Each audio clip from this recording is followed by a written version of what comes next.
Hello bachcho, let's start with the question. And here the question says that the F2 is formed by the reaction of K2MN F6 with. तो यहाँ पे question में क्या बोला गया है?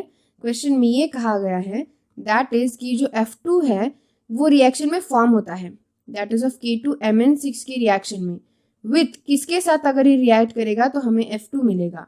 तो वो रिएक्शन चेक करते हैं हम यहाँ पे. So that reaction will be first K2MN F6 होगा, right. That will react with two molecules of SbF5 के साथ रिएक्ट करेगा एंड देन अब हमें यहाँ पे रिजल्टेंट मिलेगा और वो रिजल्टेंट कैसा होगा, that is 2KSbF6 plus MnF3 plus half F2 molecule. तो अब इस तरीके से जो स्ट्रक्चर मिल रहा है उसको हम एक्सप्लेन करते हैं.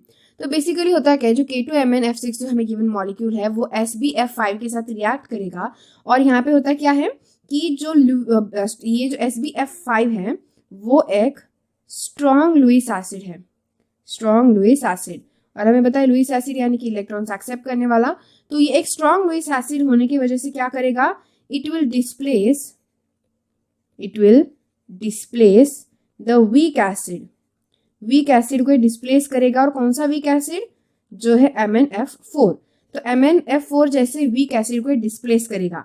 और डिस्प्लेस कैसे करेगा, तो MnF4 तो होता है खुद unstable, it is a very unstable molecule.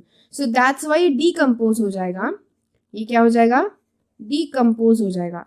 And decompose होके कुछ इस तरीके से स्ट्रक्चर फॉर्म करेगा, that is the MnF3 plus half F2 molecule.